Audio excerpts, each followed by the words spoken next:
அனைவருக்கும் வணக்கம். Welcome to 100% engineering.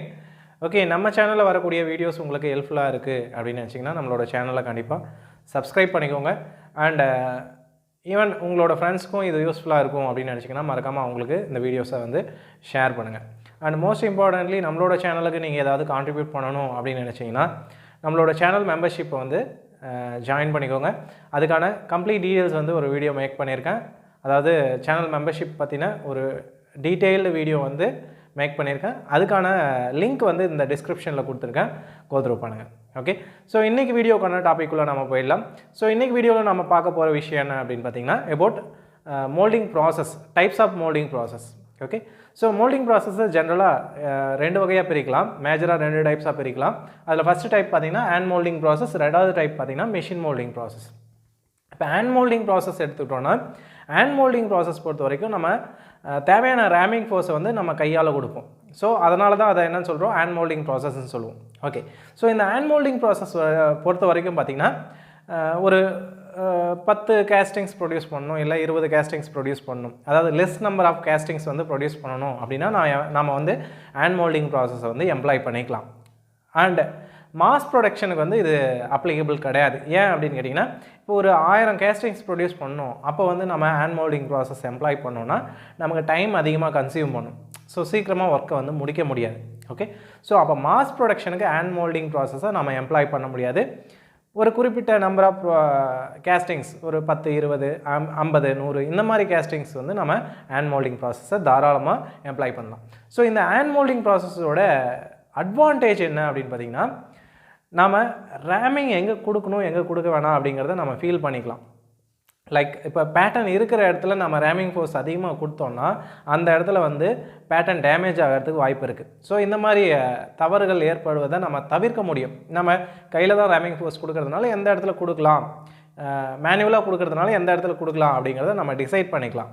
So இது ஒரு அட்வான்டேஜ். ரெண்டாவது அட்வான்டேஜ் என்னென்னு பார்த்தீங்கன்னா சீப்பஸ்ட் மெத்தட். ஓகே, இதுக்கான செலவு ரொம்ப கம்மி, அதுதான் ரெண்டாவது அட்வான்டேஜ். பட் செலவு கம்மினாலும் இது வந்து மாஸ் ப்ரொடக்ஷனுக்கு நம்ம எம்ப்ளாய் பண்ண முடியாது. Okay, right. இதோட ட்ராபேக் என்ன அப்படின்னு பார்த்தீங்கன்னா இதுதான், மாஸ் ப்ரொடக்ஷனுக்கு நம்ம எம்ப்ளாய் பண்ண முடியாது. ஆஸ் வெல் ஆஸ் பார்த்தீங்கன்னா யூனிஃபார்ம் டென்சிட்டி வந்து நமக்கு கிடைக்காது. எல்லா இடத்துலையும் ஒரே மாதிரி வந்து பேக்கிங் நடந்திருக்காது. மோல்டிங் சாண்டோட பேக்கிங் வந்து ஒரு இடத்துல டென்சிட்டி அதிகமாக இருக்கும், ஒரு இடத்துல டென்சிட்டி கம்மியாக இருக்கும்.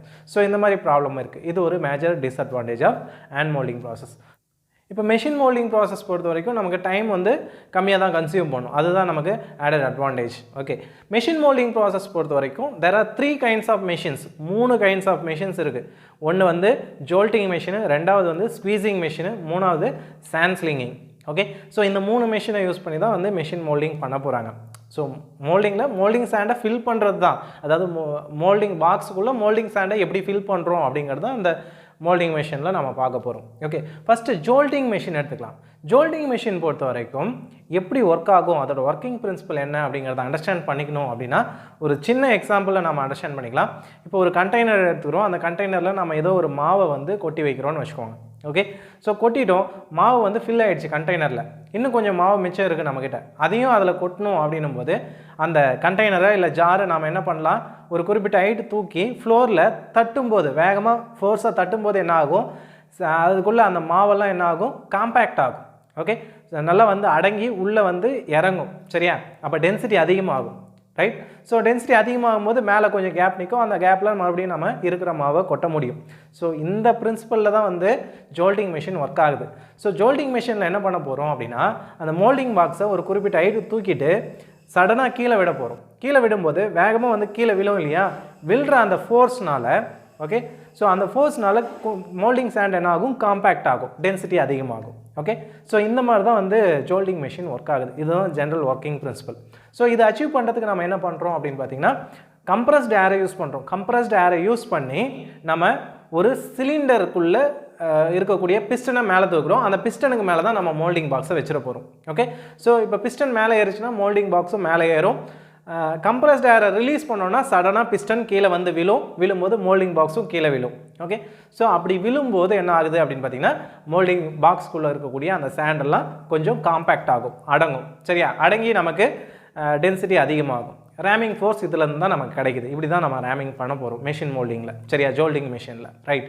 ஸோ இந்த ஜோல்டிங் மெஷினில் என்ன நமக்கு டிஸ்அட்வான்டேஜ் அப்படின்னு பார்த்தீங்கன்னா, கீழெல்லாம் bottom of the box, moulding பாக்ஸோட பாட்டமில் அடிப்பகுதியில் நமக்கு நல்லா டென்சிட்டி அதிகமாக இருக்கும்.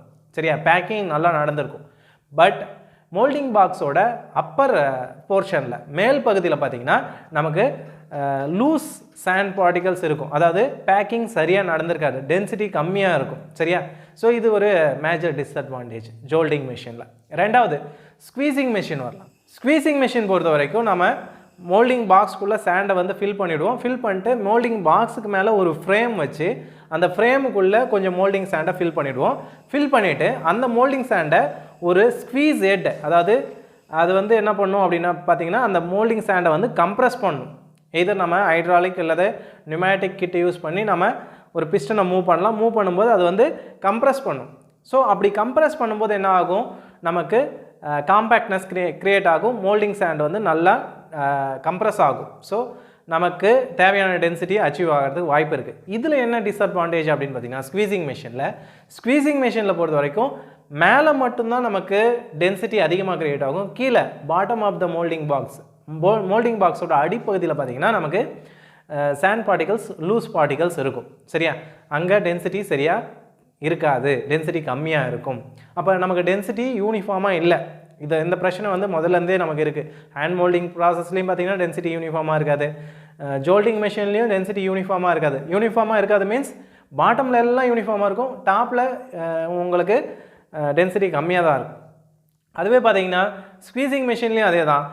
டாப் சர்ஃபேஸில் நமக்கு டென்சிட்டி ஓரளவுக்கு அச்சீவ் ஆகிருக்கும், பாட்டம் சர்ஃபேஸில் டென்சிட்டி கம்மியாக இருக்கும். ஸோ இதை எப்படி ரெக்டிஃபை பண்ணலாம் அப்படின்னு பார்த்தீங்கன்னா, இந்த ஜோல்டிங் மெஷினையும் ஸ்குவீசிங் மெஷினையும் நம்ம கம்பைன் பண்ணிடலாம். இப்படி கம்பைன் பண்ணுறது மூலமாக நமக்கு தேவையான அந்த யூனிஃபார்ம் டென்சிட்டி வந்து கண்டிப்பாக கிடைக்கும். எவ்வளோ ரேஞ்சுக்கு வரலும் கிடைக்கும் அப்படின்னு பார்த்தீங்கன்னா, இப்போ மோல்டிங்கோட ஹைட் ஒரு 200 mm இருக்குன்னா நமக்கு எக்ஸாக்டாக வந்து யூனிஃபார்மான டென்சிட்டி கிடைக்கும். 200 mmக்கு அதிகமாக ஹைட் போகுது, மோல்டிங்கோட ஹைட் போகுது அப்படின்னா சென்டரில் நமக்கு லூஸ் சாண்ட் பார்ட்டிகல்ஸ் இருக்கும். அப்பயும் டென்சிட்டி வந்து நமக்கு வேரி ஆகும். பாட்டம்லேயும் டென்சிட்டி நல்லாயிருக்கும், டாப்லேயும் டென்சிட்டி நல்லாயிருக்கும். சென்டரில் பார்த்தீங்கன்னா டென்சிட்டி கம்மியாக இருக்கும். எப்போது 200 mmக்கு அதிகமாக போயிடுச்சுன்னா, மோல்டிங்கோட சைஸ் வந்து 200 mm ஹைட்டுக்கு அதிகமாக போச்சுன்னா நமக்கு இந்த ப்ராப்ளம் இருக்கும். ஃபார் எக்ஸாம்பிள் இப்படி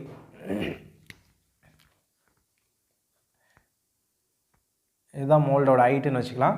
இந்த ஹைட் வந்து ஒரு 300 mm இருக்குதுன்னு வச்சுக்கோங்க. மேலே 100 mm நல்லா பேக் ஆகிருக்கும், கீழே 100 mm நல்லா பேக் ஆகிருக்கும். நடுவில் இருக்கக்கூடிய இந்த போர்ஷன் வந்து சரியாக பேக் ஆகிருக்காது, நமக்கு டென்சிட்டி கம்மியாக இருக்கும். ஸோ இந்த ப்ராப்ளம் நம்ம வந்து ஃபேஸ் பண்ண வேண்டியிருக்கும். ஓகே, ஸோ இதுக்கு என்ன பண்ணலாம்? இந்த மாதிரி லார்ஜர் சைஸ் மோல்டிங் இருக்குது, பெரிய சைஸ் மோல்டிங் இருக்குது. அப்போ என்ன பண்ணலாம் அப்படின்னு கேட்டிங்கன்னா, we can use sand slinger. sand slinger பார்த்தீங்கன்னா நமக்கு ஒரு ரோட்டார் இருக்கும், ரோட்டாரில் ஒரு பிளேட் இருக்கும். ஓகே, ஸோ இந்த ரோட்டார் வேகமாக சுற்றும். மேலே ஒரு என்ன சொல்கிறது, ஒரு பெல்ட் கன்வேயர் வழியாக நம்ம சாண்டை கண்டினியூஸாக வந்து சப்ளை பண்ணிகிட்ருப்போம். இந்த பிளேடு என்ன பண்ணும், அந்த சாண்டை கலெக்ட் பண்ணிட்டு வேகமாக கீழே த்ரோ பண்ணும். த்ரோ பண்ணும். அந்த த்ரோ பண்ணுற இடத்துல நம்ம என்ன பண்ணிடுவோம், மோல்டிங் பாக்ஸை ப்ளேஸ் பண்ணிடுவோம், உள்ள பேட்டர்ன் வச்சு ப்ளேஸ் பண்ணிடுவோம்.